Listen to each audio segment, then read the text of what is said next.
ಇನ್ನೇನು ಫಸಲಿಗೆ ಬರ್ತಾ ಇದ್ದಂತಹ ಸುಮಾರು 550 ಅಡಿಕೆ ಗಿಡಗಳನ್ನು ನಾಶ ಮಾಡಿ ವಿಕೃತಿಯನ್ನು ಮೆರೆದಿರ್ತಕ್ಕಂತಹ ಘಟನೆ ಇದೀಗ ಬೆಳಕಿಗೆ ಬಂದಿರತಕ್ಕಂತಹದ್ದು.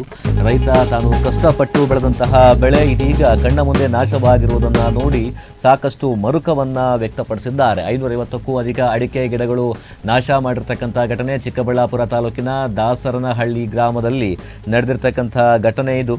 ಈ ಒಂದು ಘಟನೆ ರೈತ ಹನುಮಂತನಿಗೆ ಸೇರಿರ್ತಕ್ಕಂಥ ಅಡಿಕೆ ತೋಟದಲ್ಲಿ ಆಗಿರ್ತಕ್ಕಂಥ ಬೆಳವಣಿಗೆ. ಸುಮಾರು 15 ಲಕ್ಷ ಬಂಡವಾಳ ಹಾಕಿ ಅಡಿಕೆ ಬೆಳೆದಿದ್ದಂತಹ ರೈತ ಇದೀಗ ಕೈಗೆ ಬಂದ ತುತ್ತು ಬಾಯಿಗೆ ಬರುವಂಥ ಸಂದರ್ಭದಲ್ಲಿ ಆಗಿರ್ತಕ್ಕಂತಹ ಘಟನೆ. ಸುಮಾರು 5 ವರ್ಷಗಳಿಂದಲೂ ಕೂಡ ವ್ಯವಸಾಯ ಮಾಡ್ಕೊಂಡು ಬರ್ತಾ ಇದ್ರು. ಸುಮಾರು 550ಕ್ಕೂ ಅಧಿಕವಾಗಿರ್ತಕ್ಕಂಥ ಅಡಿಕೆ ಗಿಡಗಳನ್ನು ನಾಶ ಮಾಡಿ ವಿಕೃತಿಯನ್ನು ಮೆರೆದಿರ್ತಕ್ಕಂತಹ ಘಟನೆ. ರಾತ್ರೋರಾತ್ರಿ ಬಂದಂತಹ ಕಿಡಿಗೇಡಿಗಳು ಅಡಿಕೆ ಗಿಡಗಳನ್ನು ಉಳಿಮೆ ಮಾಡಿ ಧ್ವಂಸ ಮಾಡಿದ್ದಾರೆ. ಜಮೀನಿನ ಕಲ್ಲು ಕೋಚ ಹಾಗೂ ಅಡಿಕೆ ತೋಟ ಉಳಿಮೆ ಮಾಡಿ ವಿಕೃತಿಯನ್ನು ಮೆರೆದಿರ್ತಕ್ಕಂಥದ್ದು. ಗ್ರಾಮದ ಮುದ್ದುಕೃಷ್ಣಪ್ಪ ಹಾಗೂ ಕುಟುಂಬಸ್ಥರಿಂದ ಈ ಒಂದು ಅನಾಹುತ, ಈ ಒಂದು ಬೆಳವಣಿಗೆ, ಈ ಒಂದು ವಿಕೃತಿ ನಡೆದಿರ್ತಕ್ಕಂಥದ್ದು ಶಂಕೆಯನ್ನು ವ್ಯಕ್ತಪಡಿಸಿದ್ದಾರೆ. ಪೇರೆಸಂದ್ರ ಪೊಲೀಸ್ ಠಾಣೆ ವ್ಯಾಪ್ತಿಯಲ್ಲಿ ಘಟನೆ ಕೂಡ ನಡೆದಿರ್ತಕ್ಕಂಥದ್ದು. ಚಿಕ್ಕಬಳ್ಳಾಪುರ ತಾಲೂಕಿನ ಪೇರೆಸಂದ್ರ ಪೊಲೀಸ್ ಠಾಣಾ ವ್ಯಾಪ್ತಿಯಲ್ಲಿ ಈ ಒಂದು ಘಟನೆ ನಡೆದು ಸಾಕಷ್ಟು ಅಸಮಾಧಾನ, ಆಕ್ರೋಶಕ್ಕೆ ಕೂಡ ಕಾರಣವಾಗಿದೆ. ಏನೇನಾಗಿದೆ ಸ್ವಾಮಿ ನೋಡಿ, ಎಲ್ಲ ಕ್ಲೀನಾಗಿ ಮಕ್ಕಳಿಗಿಂತ ಹೆಚ್ಚಾಗಿ ಸಾಕಿದ ಅಡಿಕೆ ಗಿಡನೆಲ್ಲ ಕಿತ್ತು ಕ್ಲೀನಾಗಿ ಉಳುಮೆ ಮಾಡಿಕೊಂಡು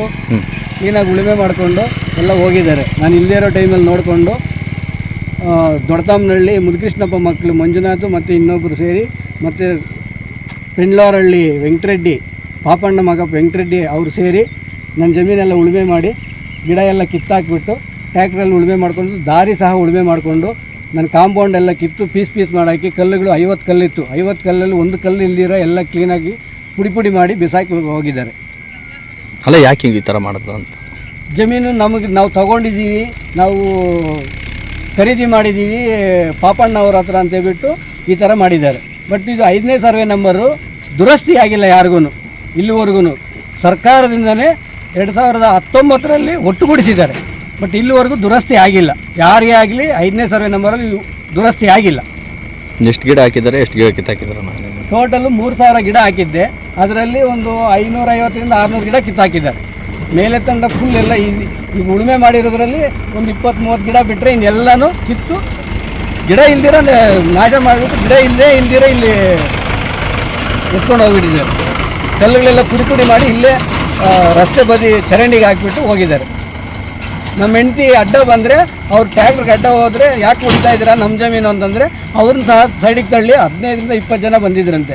ನಾನು ಇರಲಿಲ್ಲ, ನಾನು ದೇವಸ್ಥಾನಕ್ಕೆ ಹೋಗಿದ್ದೆ, ತಿರುಪತಿ ದೇವಸ್ಥಾನದಿಂದ ಬಂದೆ. ನನಗೆ ಫೋನ್ ಮಾಡಿದ ತಕ್ಷಣ ಮತ್ತೆ ವಾಪಸ್ ಬಂದು ನೋಡಿದೆ ಈ ಥರ ಪರಿಸ್ಥಿತಿ ಮಾಡಿದ್ದಾರೆ. ಯಾವ ಥರ ಅನ್ಸುತ್ತೆ ನೋಡಿದ್ರೆ? ಈಗ ಹೊಟ್ಟೆ ಕರಳು ಚುರುಕು ಅನ್ನುತ್ತೆ. ಮಕ್ಕಳಿಗಿಂತ ಹೆಚ್ಚಾಗಿ ನನ್ನ ಮಕ್ಕಳೇ ಸಾಯ್ತವಲ್ಲ ಅಂತ ಒಂದು ದುಃಖ ಆಗುತ್ತೆ. ಮತ್ತು ಇದು ಮಾಡಿರೋದವರು ಜಮೀನು ಅವ್ರು ಕೊಂಡ್ಕೊಂಡಿದ್ದೀವಿ ಅಂತ ಹೇಳ್ಬಿಟ್ಟು ಜಮೀನಿಗೋಸ್ಕರನೇ ದುನ್ನವರದಿಂದ ಬಂದು ಇದು ಮಾಡಿದ್ದಾರೆ. ವರ್ಷದಿಂದನೇ ನಾನು ಪೇರೆಸಂದ್ರ ಕಂಪ್ಲೇಂಟ್ ಕೊಟ್ಟಿದ್ದರು. ಅಲ್ಲಿ ಹೇಳಿದ್ದೀನಿ, ನೋಡಪ್ಪ ನಾವು 50 ವರ್ಷದಿಂದ ನಮ್ಮ ತಂದೆಯವ್ರ ಕಾಲದಿಂದ ನಾನು ಚಿಕ್ಕ ಮಗುವಿಂದನೂ ನಾವೇ ಬೆಳೆ ಇಕ್ತಾ ಇರೋದು. ಅದು ಹೆಂಗೆ ನಿನಗೆ ಬಂದುಬಿಡುತ್ತೆ? ಅವ್ರ ಜಮೀನು ಇರೋದು ಅಲ್ಲಿ ಪಕ್ಕದಲ್ಲಿ, ರೋಡಿಂದ 10 ಕಡೆ ಅವ್ರದ್ದಿರೋದು, ರೋಡಿಂದ 10 ಕಡೆ ನಮ್ಮದು ದಾಸರನಹಳ್ಳಿ ಎಲ್ಕಟ್ಟೆ. ದಾಸರನಹಳ್ಳಿ ಬಾರ್ಡ್ ಇರೋದು, ಚಿಕ್ಕಬಳ್ಳಾಪುರ ತಾಲೂಕು ಬಾರ್ಡ್ರ್ ಇರೋದು ನಮ್ಮ ಜಮೀನೇ. ನಮ್ಮ ಜಮೀನು ಬಿಟ್ಟರೆ ಮತ್ತೆ ಶಿಡ್ಲಘಟ್ಟ ತಾಲೂಕು, ಶಿಡ್ಲಘಟ್ಟ ಬಾರ್ಡ್ರ್ ಬರುತ್ತೆ. ಈಗ ನೀವು ಯಾರ ಮೇಲೆ ಆರೋಪ ಮಾಡಿದ್ದೀರಾ? ಅವರೇ ಮಾಡಿದ್ದಾರೆ ಅನ್ನೋದಕ್ಕೆ ಏನು ಗ್ಯಾರಂಟಿ ಅಂತ, ಏನು ಪ್ರೂಫ್ ಇದೆಯಾ?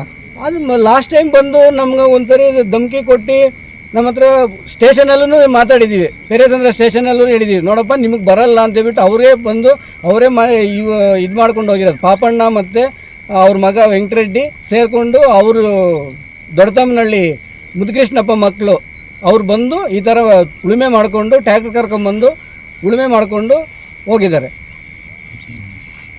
ಮತ್ತು ಕಂಪ್ಲೇಂಟ್ ಕೊಡ್ಬೋದಿತ್ತು?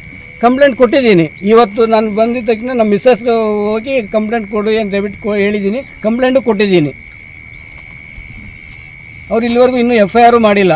ಇದು ನೋಡಿದ್ರೆ 112ಗೂ ಕಾಲ್ ಮಾಡಿದ್ದೆ. 112 ಪೊಲೀಸ್ ಅವರು ಬಂದು ಇಲ್ಲಿ ನೋಡ್ಕೊಂಡು ಹೋಗಿದ್ದಾರೆ. ಸರಿ, ನಿಮ್ಮ ಹೆಸರು ಇದ್ದೀರಾ?